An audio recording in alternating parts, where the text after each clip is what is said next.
My parents wouldn't spend $85,000 to save my son's life, yet they blew $230,000 on my sister's grand wedding. Years later, they showed up at my door. And I closed it without a word. Can you imagine having to bury your own child while your family throws a $250,000 party, knowing they could have saved him? Because that's my story. And it shattered my world in a way I could never have anticipated. We don't have that kind of money lying around, Emily. You need to be realistic about this. My father stood in my apartment doorway, arms crossed, face like stone. Behind him, my mother just nodded, her lips pressed into that thin, disapproving line. I just stood there. My 7-year-old son, Ethan, was asleep in the next room, his breathing ragged, even with the oxygen machine humming. The medical bills? They were spread across my kitchen table like a mountain of failures. $85,000. That was the quote for the experimental treatment that could save Ethan's life. His rare heart condition wasn't responding to anything else, and we were running out of time. I'm Emily, I'm 31, a middle school science teacher in Columbus, Ohio, and I'm raising Ethan alone. His father walked out when Ethan was diagnosed at 3. Said he couldn't handle a sick kid. That was 4 years ago. For years I've been fighting this battle, by myself. My parents? They live a mere 20 minutes away in their perfectly comfortable suburban house. The same house where my younger sister, Claire, still had her childhood bedroom preserved like some kind of shrine. Realistic. I choked out, my voice cracking. My son might die without this. The doctor said he had maybe 6 months at most if we didn't act now. My mother stepped forward then, touching my father's arm, that familiar gesture she used when she wanted to soften his message, but never actually contradict him. Honey, we understand this is difficult, but we've already helped you so much over the years. We paid for 3 of his surgeries. We can't just empty our retirement accounts. I'm not asking you to empty them. I pleaded, my voice rising. I'm asking for a loan. I'll pay you back every penny. I'll get a second job. I'll do whatever it takes. But my father just shook his head.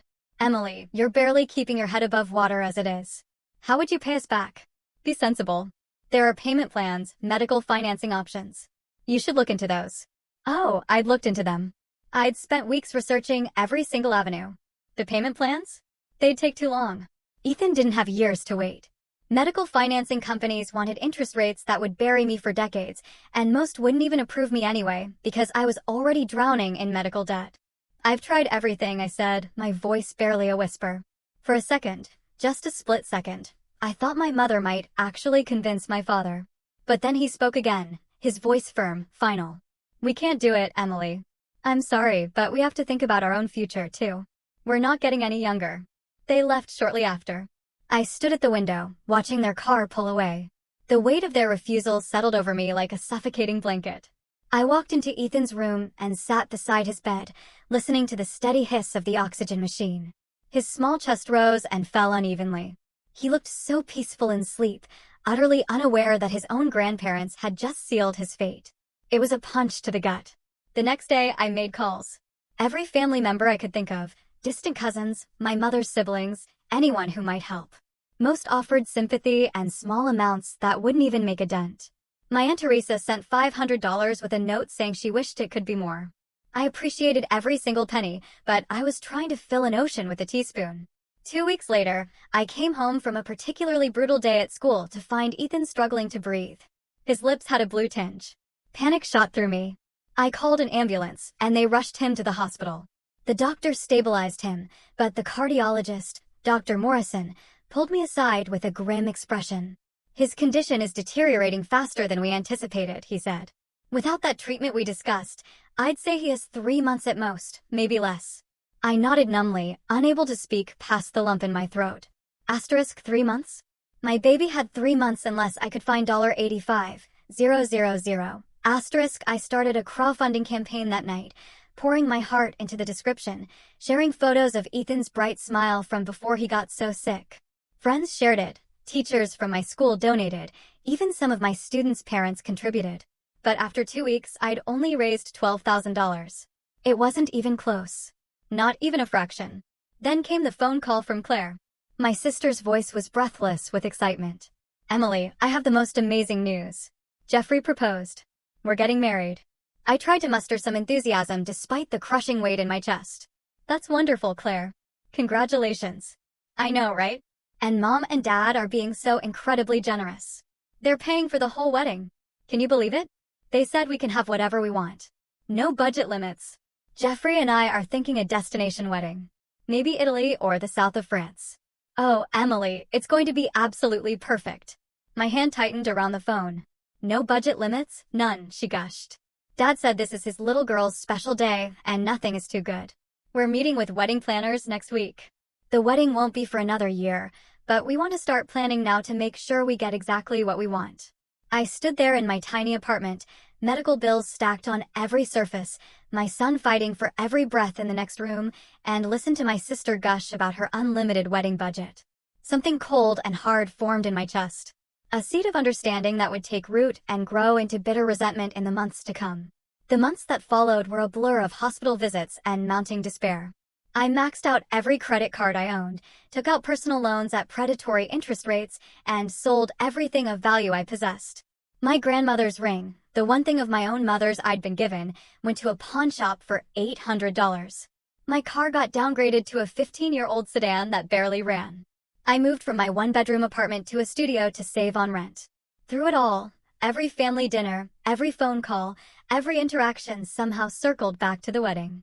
My parents were utterly consumed with it, attending tastings at five-star restaurants, touring venues in Tuscany via video call, discussing floral arrangements that cost more than my monthly salary.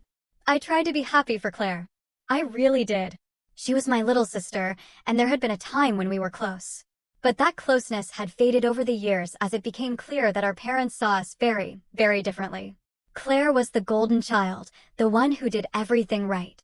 She graduated college with honors, landed a prestigious job at a marketing firm, dated the right kind of men from good families. I was the one who got pregnant at 23 by a worthless man, who chose teaching instead of a more lucrative career, who couldn't even keep her son healthy. One evening in July, my mother called. "Emily, honey, we need to talk about the wedding." "What about it?" I was exhausted, having just finished a summer school session and spent 3 hours at the hospital with Ethan. "Well, Claire wants you to be a bridesmaid, of course. But the dresses are going to be about $300, and we need you to order yours soon." $300. I did the math in my head. That was almost enough for 2 weeks of Ethan's medications. I don't know if I can afford that right now. There was a pause. "Emily, this is your sister's wedding." "I know, but things are really tight." "Ethan's medical expenses." My mother interrupted, her voice taking on a sharp edge. "You're always talking about Ethan's medical expenses. I understand he's sick, but life goes on for the rest of us. This is Claire's special day." I closed my eyes. "Can I think about it?" "The deadline for ordering is next week. Claire has her heart set on having you in the wedding party." After we hung up, I sat in the dark of my studio apartment and just cried. How had it come to this? How had my family become so blind to what was happening? My son was dying, and they were worried about bridesmaid dresses and seating charts. Ethan's condition continued to decline. The experimental treatment was no longer an option. We'd missed the window. The doctors shifted to palliative care, focusing on keeping him comfortable. Every day, I watched my son fade a little more, his bright spirit dimming along with his physical strength. He stopped asking when he could go back to school. He stopped talking about wanting to be a scientist when he grew up. He knew, in the way children somehow know, that he was running out of time. I took a leave of absence from teaching to be with him. My principal was understanding, but it was unpaid leave, which meant my already precarious financial situation became catastrophic. I applied for every assistance program, every grant, every charity I could find. Most had waiting lists months long or criteria I didn't meet. In September, 5 months after my parents refused to help, Claire's bachelorette party happened. My mother called to tell me all about it.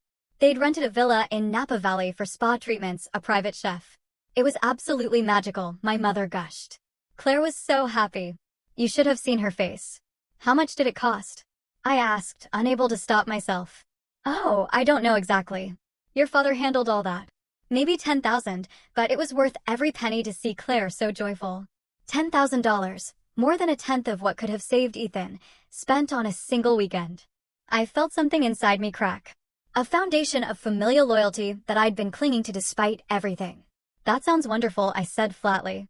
"You know, Emily, I wish you'd try to be more excited about this wedding. Claire feels like you're not really supporting her." I laughed, a harsh sound that startled even me. Claire feels I'm not supporting her? She does.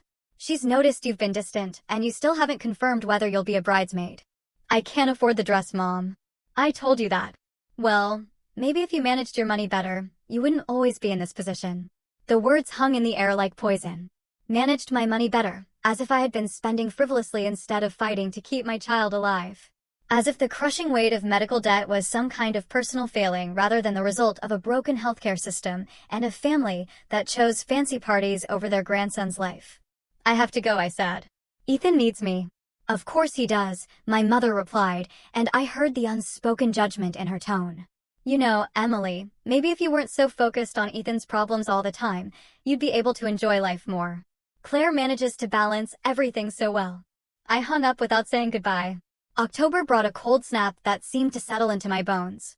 Ethan was in and out of the hospital, his small body fighting a battle it couldn't win. The doctors spoke in hushed tones about weeks, not months. I spent every moment I could beside his bed, reading him his favorite books, telling him stories about what heaven might be like, holding his hand through the pain. My parents visited occasionally, usually on their way to or from some wedding-related appointment. They'd stay for 20 minutes, pat Ethan's hand awkwardly, and leave with expressions of palpable relief. It was hard to watch their discomfort around their dying grandson. Hard to see how eager they were to escape back to the happier world of wedding preparations. Claire came once. She stood in the doorway of Ethan's hospital room, perfectly dressed in designer clothes that probably cost more than my rent, and barely made it 5 minutes before claiming she had to leave for a dress fitting. He's so thin, she whispered to me in the hallway, as if this was news, as if I hadn't watched my son waste away day by day. Yes, I said simply. It must be so hard for you. She touched my arm in a gesture that might have been meant as comfort, but felt performative. But you're so strong, Emily. You always have been strong. I'd heard that word so many times in the past year, usually from people who were relieved they didn't have to be. Asterisk strong enough to handle this alone. Strong enough not to need help. Strong enough to watch your child die while your family spent a fortune on a party. Asterisk, the wedding is in 3 weeks, Claire continued. I really hope you'll reconsider being a bridesmaid. It would mean so much to me, and it might be good for you, you know? A chance to celebrate something happy, to have a break from all this. A break. As if I could take a vacation from my son's death. As if I could put on a smile and an overpriced dress and pretend everything was fine while Ethan fought for every breath. I'll think about it, I lied, because it was easier than explaining how her words made me feel. The wedding invitations had arrived at my apartment 2 months earlier. Heavy cardstock with gold embossing. The invitation suite alone probably cost $50 per guest. I did the math automatically now, converting everything into medical treatments we couldn't afford. The invitations could have been a month of physical therapy. The venue deposit could have been a year of medications. I learned later that the final cost of Claire's wedding was $230,000. $230,000. The number echoed in my head like a scream. They'd spent nearly 3 times what could have saved Ethan's life on a single day of celebration. The venue alone cost $80,000, roughly what I begged for. The flowers were $15,000. The food was $40,000. The dress was $12,000. I learned these numbers gradually, through overheard conversations and my mother's casual mentions. She had no idea what each figure did to me. How every dollar amount felt like a knife wound. Or maybe she did know and simply didn't care. 2 weeks before the wedding, Ethan had a particularly bad day. His heart was giving out, the monitors screaming their warnings, nurses rushing in. I stood beside his bed, gripping his small hand, and watched the medical team fight to stabilize him. They succeeded, but Dr. Morrison pulled me aside afterward. Emily, he doesn't have much time left. Days, maybe a week. I think you should consider calling family, anyone who might want to say goodbye. I called my parents. My father answered, sounding distracted.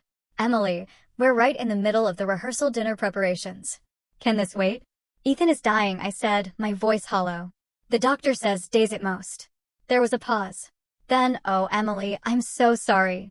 Do you need us to come? Do I need you to come? My son, their grandson, was dying and he was asking if I needed them to come. Yes, I said. I think Ethan would want to see you. Of course. We'll try to stop by tomorrow. We have the final venue walkthrough in the afternoon, but maybe in the morning. They came the next day, arriving at 10 a.m. with Starbucks cups in their hands. They stayed for 15 minutes. Ethan was barely conscious. His breathing labored even with the oxygen turned to maximum. My mother cried a little, dabbing at her eyes with a tissue that probably cost more than Ethan's breakfast. My father stood stiffly by the door, checking his watch twice. "We have to go," my father finally said. "The florist is expecting us at 11. "The florist," I repeated numbly. "For the centerpieces. It's important we get this right. There's no time for mistakes this close to the wedding." He seemed oblivious to the irony of his words, standing in a room where the ultimate mistake, choosing flowers over family, was about to claim its final victim. They left with promises to come back soon. Promises I knew they wouldn't keep. Claire never came to say goodbye to her nephew.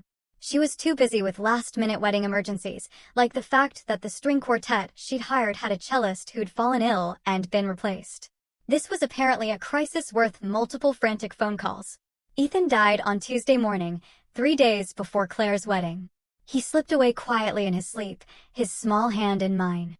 The nurse who pronounced him dead cried more than my parents would when I called to tell them. My mother's first words after I told her Ethan was gone? "Oh no. Oh, Emily, no." What terrible timing. Terrible timing, because the funeral would interfere with the wedding. The grief was overwhelming, but beneath it, I felt something else growing. A cold, patient understanding. They'd made their choice. Now, I would make mine. The funeral was scheduled for Friday, 2 days before Claire's Sunday wedding. I didn't ask my parents to change the wedding date. I didn't ask Claire to postpone. I knew what the answer would be, and I didn't have the energy to hear them explain why their party was more important than my son's burial. What I didn't expect was for them to ask me to change the funeral. My mother called Wednesday evening. "Emily, honey, we need to talk about the funeral arrangements." I was sitting in Ethan's room, surrounded by his things. His favorite dinosaur poster. His collection of rocks he'd found at the park. The science kit I bought him last Christmas that he'd been too sick to use. Well, Friday is really difficult for us. We have the wedding rehearsal that afternoon and the rehearsal dinner in the evening. It's all scheduled, deposits paid. Could you possibly move the funeral to Thursday or maybe next week? I stared at the wall, unable to process what I was hearing. "You want me to change my son's funeral because it conflicts with a wedding rehearsal?" "It's not just rehearsal, Emily. It's the whole schedule. We have out-of-town guests arriving. Jeffrey's family flying in from Atlanta. Your father is giving a toast at the dinner. We can't miss it. Ethan is your grandson, and we'll be there to honor him, of course, we will, but Thursday would work so much better for everyone. The funeral home should be able to accommodate the change. Everyone." My voice came out flat, emotionless. I was beyond anger, beyond hurt. I'd entered some new territory where feeling anything seemed impossible. "Everyone would be more convenient if we buried my 8-year-old son a day early so you don't miss cocktail hour? Don't be dramatic, Emily. You're making this sound worse than it is. We're trying to support this wedding. It's for your sister." I hung up. I didn't trust myself to say anything else. The funeral stayed scheduled for Friday. I arranged it myself, paid for it with money I borrowed from my principal, who'd been more supportive in the past year than my own parents. It was a small service, just 20 people. My Aunt Teresa came, some teachers from school, a few parents of Ethan's former classmates. My parents arrived 45 minutes late, dressed in clothes clearly chosen for the wedding festivities to follow. They stayed for the service, but left immediately after, skipping the small reception I'd organized at my apartment. "We really have to go," my mother said, kissing my cheek with lips that barely made contact. "Claire is having a crisis about the seating arrangements, but it was a lovely service, Emily, very tasteful." Tasteful. My son's funeral was tasteful. I watched them leave, watched them drive away to their important appointments and critical emergencies, and I felt something inside me turn to stone. The grief was still there, crushing and absolute, but it was contained now, locked behind a wall of ice-cold clarity. Saturday, I spent alone in my apartment, surrounded by sympathy cards and medical bills. The crowdfunding campaign that had raised $12,000 had been closed, the money used up months ago on treatments that only delayed the inevitable. I owed $73,000 in medical debt, had maxed out credit cards totaling another $25,000, and my rent was 2 months overdue. Ethan's death hadn't ended my financial nightmare. It had just made it pointless. My phone buzzed with messages from distant relatives and friends asking if I was okay, if I needed anything. I didn't respond. What I needed was impossible. I needed my son back. I needed my parents to have been different people. I needed to wake up and discover the past year had been a nightmare. Sunday morning, Claire's wedding day. I woke at dawn. I hadn't planned to think about it. I hadn't wanted to acknowledge it was happening, but my phone lit up with a text from my mother. Wish you were here to share this special day. Claire looks absolutely stunning. I stared at that message for a long time. Wish you were here, as if I'd simply chosen not to attend, as if I was missing it because of a scheduling conflict rather than because I'd buried my son 2 days earlier. I got dressed and went for a walk. Columbus was beautiful in late October, leaves turning golden red. Ethan had loved autumn. We'd planned to go to the pumpkin patch this year, just one more thing that would never happen. My phone continued buzzing throughout the day. Photos from the wedding. My mother had added me to some kind of group chat with extended family. I watched the images load one by one. The venue in Tuscany, photographed at golden hour. Claire in her designer gown, a dress that cost more than most people's cars. The floral arrangements, elaborate and excessive. The 5-tier cake. The champagne tower. The string quartet playing on a terrace overlooking Vineyard Hills. $230,000 of celebration while my son's body lay in a cemetery where I couldn't even afford a proper headstone yet. I scrolled through the photos with a strange sense of detachment. Everyone looked so happy. My father in his tuxedo, beaming with pride. My mother, elegant in her mother-of-the-bride dress that probably cost $3,000. Claire and her new husband, faces glowing with joy and possibility. Extended family members I'd called begging for help, now dressed in their finest, celebrating with champagne that cost more per bottle than they donated to Ethan's treatment fund. One photo showed my parents dancing, my mother's head thrown back in laughter. The caption read, "Best day ever." So blessed. I set my phone down and walked to the bathroom. I looked at myself in the mirror. I'd lost 15 pounds in the past month, and my eyes were sunken, circled with dark shadows. I looked like I'd aged 10 years. I looked like someone who'd watched their child die while their family partied. That night, alone in my studio apartment, I made myself a promise. This wasn't over. They thought they could discard Ethan's life, discard me, and move on to their happy celebrations without consequence. They thought their money and their social standing and their self-centered priorities could insulate them from accountability. They were wrong.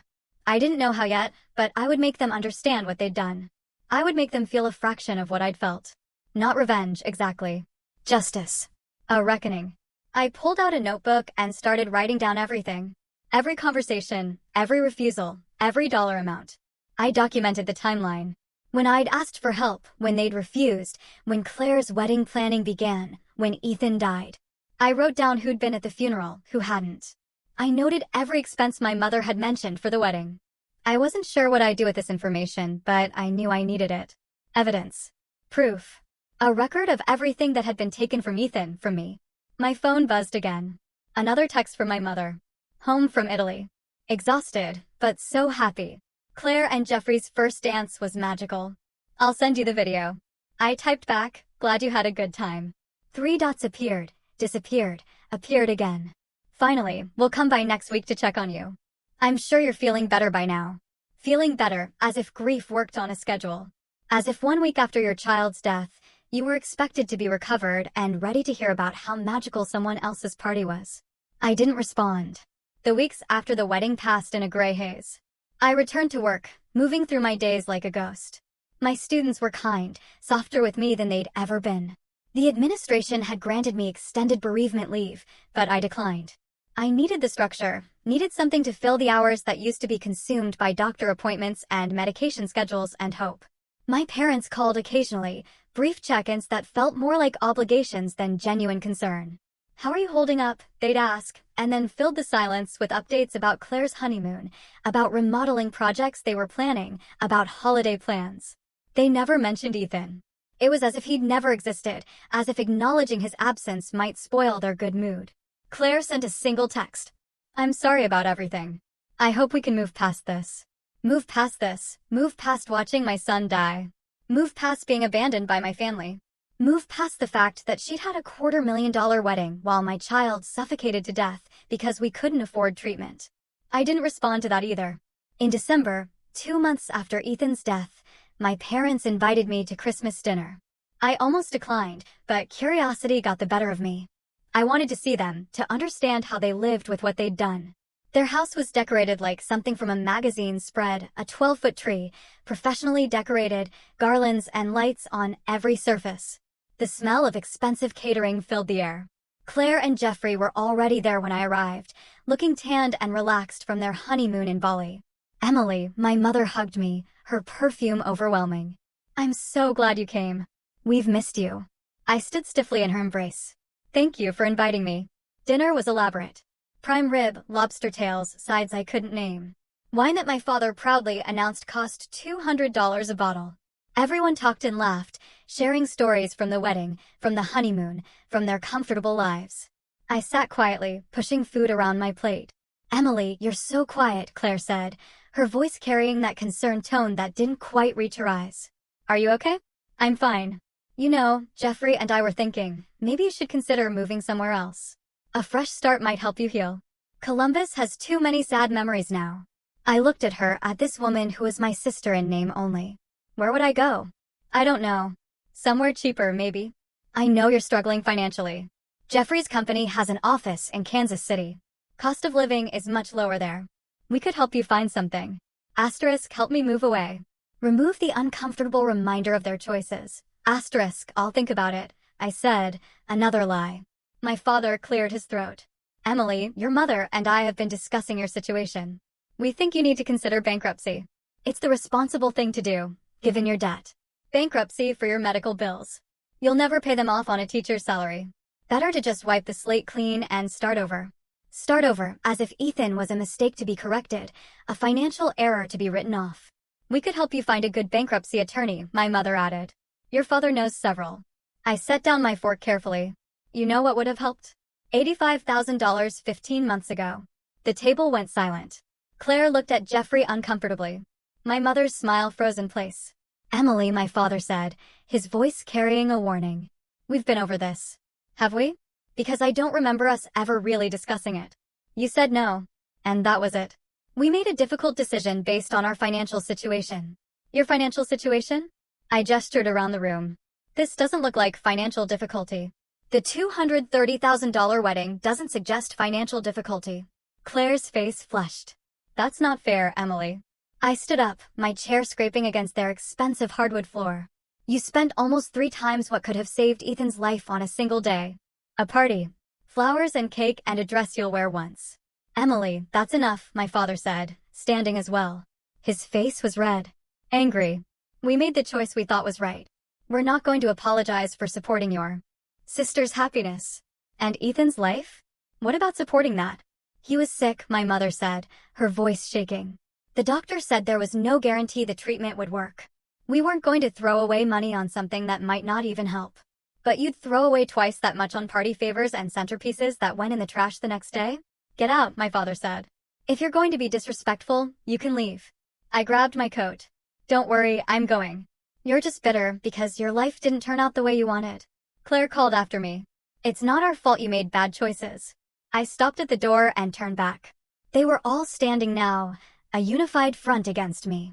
My parents, my sister, her husband, all of them comfortable, secure, righteous in their positions. Bad choices. I repeated, like trusting family? Like believing blood meant something? Like thinking you'd choose your grandson over a party. I walked out into the cold December night and got into my beat-up car. I sat there for a moment, watching through the window as they settled back down to their expensive dinner, probably already dismissing me as dramatic, unstable, ungrateful. That was the last time I spoke to any of them for 4 years. Life continued, because that's what it does. I declared bankruptcy, as my father had suggested, wiping out most of my medical debt, but destroying my credit for years to come. I moved to a cheaper apartment in a worse neighborhood. I took on tutoring jobs in the evenings and summers to make ends meet. I existed, but I didn't live. I also planned. I couldn't touch them yet. I was too powerless, too broken, too consumed with grief and survival. But I was patient. I watched from a distance, following their lives through social media accounts they didn't realize I could still see. I documented everything, adding to my notebooks. I waited. Claire got pregnant a year after her wedding. My mother posted constant updates about the pregnancy, the baby shower, the nursery preparations. The baby, a girl named Sophia, arrived healthy and perfect. The photos showed my parents beaming, holding their first grandchild, as if Ethan had never existed, as if Sophia was their first and only. I saw one comment on my mother's Facebook post from a distant cousin, your first grandchild. So exciting. My mother's response, yes, we're over the moon. Not a correction, not even an acknowledgement that another grandchild had existed, had died, had mattered. Ethan had been erased from the family narrative. I took a screenshot and added it to my collection. 2 years after Ethan's death, I went back to school, online classes at night, working toward a master's degree in education administration. I was promoted to assistant principal after 3 years. The salary was good. I was building something slowly and deliberately. I also started saving money. Every extra dollar went into a separate account, one I never touched. I didn't know what I was saving for exactly, but I knew I'd need resources eventually. Power required capital. During those years, my parents tried to reach out occasionally. Birthday cards with generic messages. Christmas gifts sent through the mail, usually gift cards to stores I didn't shop at. My father called once to tell me they'd set up a small college fund for Sophia and wondered if I wanted to contribute. I hung up on him. Claire sent a birth announcement when she had her second child, a boy named Jackson. The card featured a professional photo of their perfect family, expensive clothes, and genuine smiles. On the back, someone had written, "Hope you're doing well," as an afterthought. I kept every card, every announcement, every casual dismissal evidence. For years after Ethan's death, I was principal of a successful middle school, earning enough to live comfortably, though I still kept my lifestyle modest. I'd rebuilt myself from nothing, created a life that had purpose and meaning, even without the person who'd given it both. I'd also continued following my family's activities. Claire's husband, Jeffrey, had been promoted to vice president at his company. They'd bought a larger house in an exclusive neighborhood. My parents had taken up golf, joining an expensive country club. They traveled frequently, posting photos from beaches and European cities. Life was good for them, better than good. Then, in early spring, something changed. I got an email from an address I didn't recognize. The subject line read, "Important Family Matter." I almost deleted it as spam, but something made me open it. "Emily, this is your Aunt Teresa. I'm reaching out because I thought you should know that your father lost his job 3 months ago. He's been trying to keep it quiet, but the situation is serious. His entire retirement account was invested in his company's stock, which collapsed when the company went bankrupt. Your parents have lost almost everything. They're facing foreclosure on their house. I know you and they aren't close, but I thought you'd want to know. Your father is too proud to ask for help, but they need it. Please call me if you can. Love, Teresa." I read the email 3 times. Then I went to my computer and started searching. It didn't take long to find the news articles. The company my father had worked for, a regional manufacturing firm, had been caught in a massive fraud scandal. The CEO was facing federal charges. The company had declared bankruptcy, and thousands of employees had lost their jobs and their retirement savings. My father's name appeared in several articles as one of the senior executives who'd lost everything. I sat back and stared at the screen. After all these years, after building their comfortable life on the grave of my son's memory, they'd lost it all. Karma, some might call it. Justice, others would say. I didn't have a name for what I felt. It wasn't satisfaction exactly. It was more like recognition. The universe had shifted. And suddenly, I wasn't powerless anymore. My phone rang a week later. My mother's number. I stared at it, watching it ring, then go to voicemail. She called again the next day, and the day after that. I never answered. Then came a knock on my door one evening in May. I looked through the peephole and saw my father standing there. He looked older than I remembered, grayer, thinner, diminished. I opened the door but left the chain engaged. "Emily." His voice cracked on my name. "Please, we need to talk." "Can I come in?" "No." He flinched. "I know things have been difficult between us. I know we've made mistakes, but we're family. We need help." "Help," I repeated, the word tasting strange in my mouth. "I lost my job. You probably heard. We're in serious financial trouble. The house is in foreclosure. Your mother's medical insurance ran out, and she has some health issues that need addressing. We're asking our daughters for help. Claire and Jeffrey are doing what they can, but they have their own family to support. We thought maybe you could contribute something, even a small amount, a loan perhaps, that you could pay back when your situation improves." I stared at him through the gap in the door. "When my situation improves? I know you're doing better now. I saw online that you're a principal. That must pay well." "We wouldn't ask if we weren't desperate." "Desperate?" I said softly. "That's interesting. I remember being desperate once." His face colored. "Emily, please. This isn't the time to dredge up the past. Isn't it? How were your parents and Ethan was your grandson? The silence stretched between us like a chasm. How much do you need? I finally asked. Hope flared in his eyes. We owe about $90,000 on the house. If we could come up with that amount, we could keep it. But anything would help. Even 20 or 30,000 would give us time to figure something out. $90,000, more than what could have saved Ethan. I felt something cold and final settle in my chest. I'll think about it, I said, and closed the door in his face. Behind the closed door, I leaned against the wall and smiled. Finally, after 4 years of waiting, of planning, of building myself back up from nothing, the opportunity I'd been waiting for had arrived. Now came the reckoning. I didn't contact my parents for 2 weeks. Let them wait. Let them wonder. Let them feel the anxiety of uncertainty. Every day that passed, their situation grew more dire. I knew this because I'd started checking the public foreclosure listings. Their house, the house I'd grown up in, was scheduled for auction in 45 days. During those 2 weeks, my mother called 17 times. My father called 9. Claire sent 3 lengthy text messages explaining how her parents had always done their best, how they were good people who'd made some mistakes, how family was supposed to forgive and help each other. The irony was apparently lost on her. I responded to none of them. Instead, I did research. I looked into their financial situation as thoroughly as I could from the outside. The house was worth about $320,000 and they owed $90,000. They had equity, but not enough to start over somewhere nice. They'd have to move to a modest apartment, maybe in a less desirable area. They'd have to learn to live on Social Security and whatever my father could scrape together from a new job, if anyone would hire a 63-year-old disgraced executive. It would be hard for them. Humbling. A complete reversal of the comfortable life they'd built. But they'd survive. That was the difference between their situation and what Ethan had faced. They weren't going to die.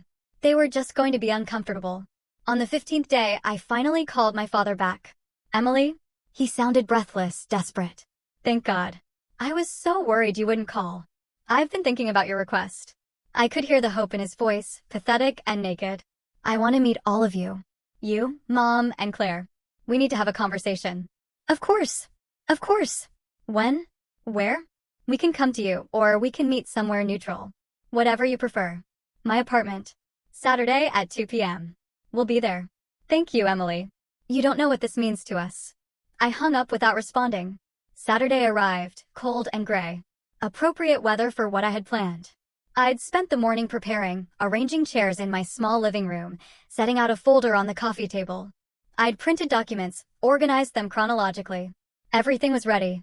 They arrived at exactly 2 p.m., all 3 of them. My father looked worse than he had at my door, his suit hanging loose on a frame that had lost weight. My mother seemed to have aged a decade, her hair more gray than I remembered, her face lined with worry. Claire looked uncomfortable, dressed too formally for my shabby apartment, clutching her designer purse like a shield. Emily, my mother said, moving as if to hug me. I stepped back. Sit down. They arranged themselves on my second-hand couch, sitting close together like children called before a principal, which I suppose they were. I remained standing. You asked me for $90,000. We know it's a lot, my father started. But we're prepared to offer collateral, to sign a formal loan agreement. We'd pay you back with interest. How? I asked flatly. You have no income. Mom doesn't work. What would you use to pay me back? I'm looking for work. Something will come through. At 63, with your reputation attached to a fraud scandal? He flinched. That wasn't my fault.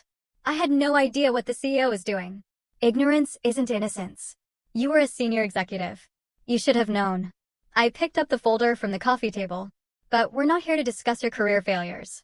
We're here to discuss your request for money. Will you help us? My mother asked, her voice small. That depends. I have some questions first.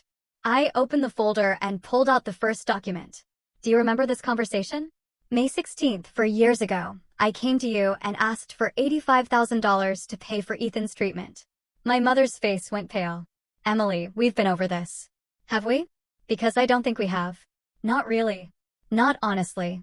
I held up the document, a printout of my original crowdfunding page with the treatment cost clearly listed. $85,000.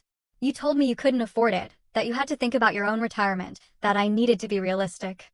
We made the best decision we could at the time, my father said stiffly. Did you? I pulled out another paper. This is a receipt from Claire's wedding planner. Total cost of services, $230,000. Paid in full by you. 18 months after you told me you couldn't afford $85,000 to save your grandson's life. Claire stood up. This isn't fair. You're twisting everything. Sit down, I said, my voice hard enough that she obeyed. I'm not finished. I pulled out more documents, laying them on the coffee table one by one. Wedding venue, $80,000. Flowers, $15,000. Catering, $40,000. Dress, $12,000. Photographer, $8,000. Honeymoon, $10,000. Should I continue? What do you want from us? My father demanded. An apology? Fine. We're sorry. We made a mistake. Is that what you want to hear? A mistake? I repeated softly. You think choosing a party over your grandson's life was a mistake? We didn't know he was going to die, my mother whispered. Yes, you did. The doctors told you. I told you. You knew. And you didn't care enough to help. I pulled out another document, the one that hurt most to look at. A photo of Ethan in his hospital bed taken 2 weeks before he died. This is what $85,000 would have saved. This child. Your grandson. Remember him? My mother started crying. Claire looked away. My father stared at the photo with an expression I couldn't read. Emily, please, my mother said through her tears. We know we failed you. We know we should have done more. But we can't change the past. We can only ask for your mercy now. Mercy. I placed the photo back in the folder carefully. That's interesting. I don't remember receiving much mercy when I begged you for help. When I sold everything I owned. When I maxed out every credit card. When I moved to a studio apartment and ate ramen so I could afford Ethan's medications. We didn't understand how bad it was, my father said. Didn't you? I told you multiple times. I showed you the medical bills. I explained that without treatment, he would die. What part of that was unclear? Silence. But you understood perfectly well how important Claire's wedding was. You understood that the centerpieces needed to be exactly right, that the venue had to be perfect, that your daughter deserved the best money could buy. I sat down across from them, my voice calm and measured. Here's what I've learned in the past 4 years. You didn't help Ethan because you didn't want to. It wasn't about the money. You had the money. You proved that. It was about choice. You chose what mattered to you. That's not true, Claire protested. They were trying to protect their retirement. Were they? Because they spent almost 3 times their retirement concerns on your wedding. Math doesn't lie, Claire. Priorities don't lie. My father leaned forward. Emily, I understand you're angry. You have every right to be, but are you really going to punish us now, when we need you most? Are you going to be as cruel as you think we were? Cruel, I said, tasting the word. Is it cruel to make choices based on what matters to you? Is it cruel to decide that your resources should go toward your own priorities rather than someone else's crisis? Because that's what you taught me. That's the lesson you gave me when Ethan was dying. So, you won't help us, my mother said flatly. I didn't say that. I picked up the folder and pulled out a check I'd prepared. I'm willing to give you $90,000. Hope bloomed on their faces, desperate and immediate. However, I continued, there are conditions. Anything, my father said quickly. We'll sign whatever you want. Payment plans, interest, collateral. It's not about payment. I set the check on the table between us. It was made out for $90,000, dated for today. The first condition is that you acknowledge, here and now, that you chose Claire's wedding over Ethan's life, that you had the money and refused to help. I want to hear you say it. They stared at me. Claire looked at her parents. You don't have to do this.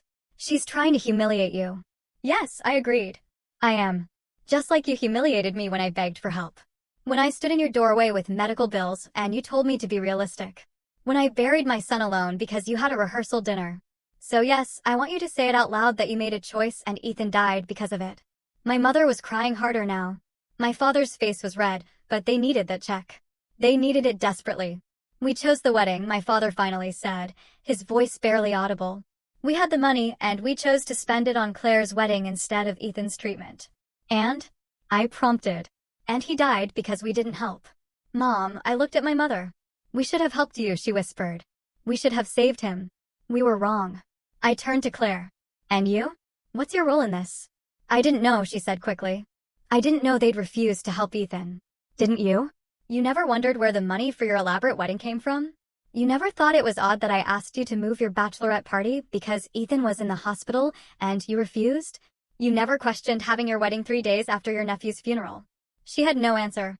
Here's the second condition, I continued. You take this money, you save your house, and you never contact me again.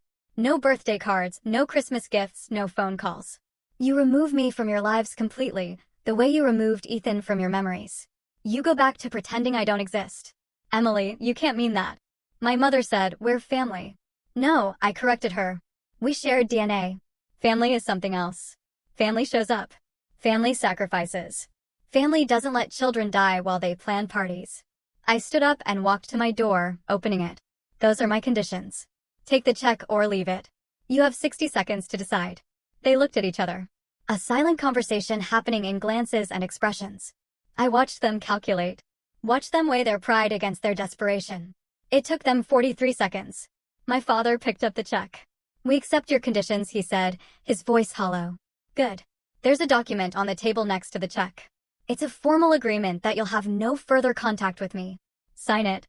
They signed without reading it, which told me everything I needed to know about how desperate they really were. My father's signature was shaky. My mother could barely hold the pen through her tears. Claire signed with angry, sharp strokes, her face red with suppressed rage. When they finished, I collected the document and handed them the check. You can go now.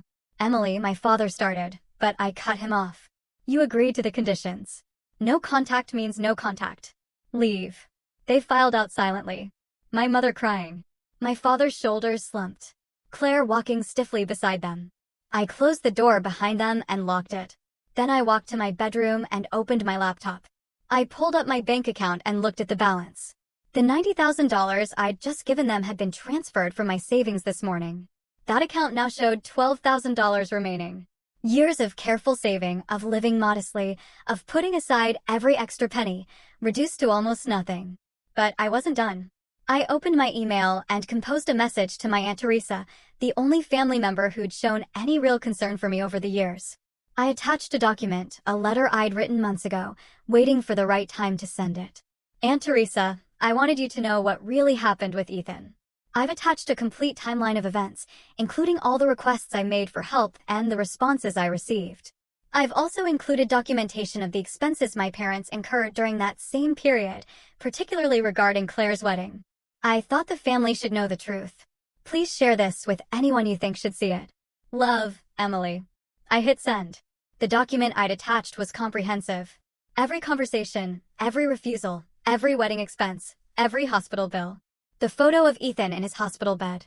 Screenshots of my mother's Facebook posts calling Sophia her first grandchild. The timeline showing how my parents attended Claire's rehearsal dinner instead of Ethan's funeral reception. Everything laid out in chronological, undeniable detail. My Aunt Teresa had a large extended family network. She was the type who forwarded emails to dozens of people who shared everything on social media. By tomorrow, everyone would know. My parents' friends, their country club, their church, their neighbors.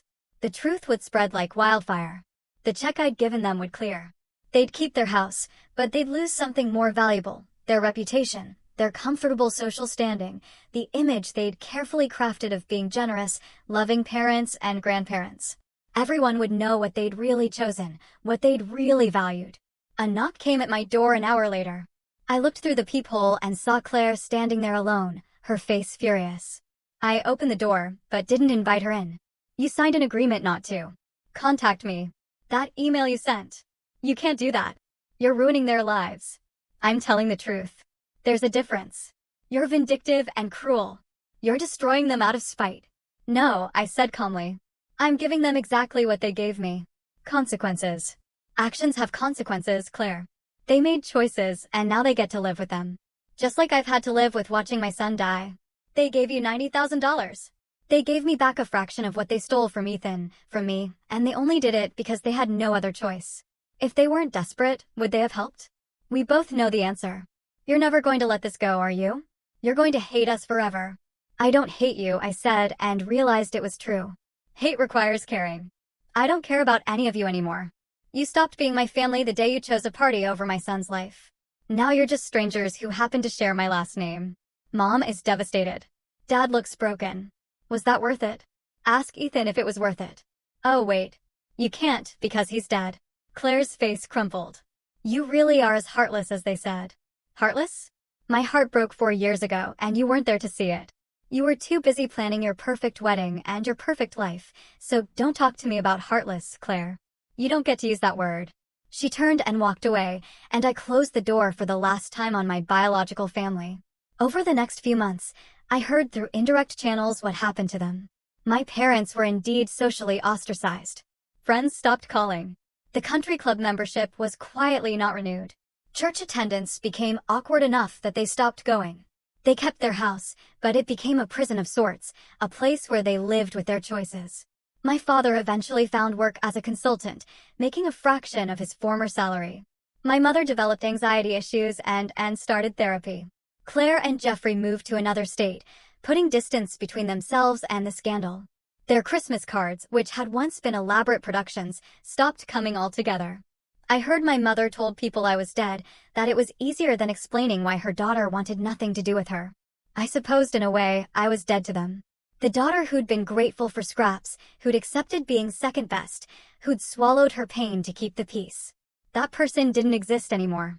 As for me, I continued building my life. I dated eventually, though carefully. I made real friends, the kind who showed up when things were hard. I traveled to places Ethan would have loved and scattered his ashes in beautiful locations around the world. I lived for both of us. The $90,000 I'd given my parents was worth it. Not because they deserved help, but because it gave me closure. I'd proven I was the better person, the one who showed mercy, even when none had been shown to me. And then I'd walked away, leaving them to live with the weight of their choices. Some might say I was cruel, that real forgiveness means letting go completely, helping without conditions. But those people never watched their child die alone while their family celebrated elsewhere. They never had to choose between electricity and medicine. They never had to bury their baby with borrowed money while knowing $250,000 had been spent on cake and flowers. I gave my parents what they'd asked for on my terms. I'd lived up to my obligation as their daughter one final time. And then I'd closed that door forever. Just as they'd closed the door on Ethan when he needed them most. In the end, revenge wasn't about cruelty. It was about justice, about balance, about ensuring that consequences met actions. They taught me that family was conditional, that love had limits, that some lives mattered more than others. I simply returned their lessons, wrapped in a check they couldn't refuse and a truth they couldn't escape. And I moved forward into a future they'd never be part of. Carrying Ethan's memory with me, finally at peace. What do you think? Was this cruel? Or was it exactly what they deserved? I really want to know your thoughts on this one.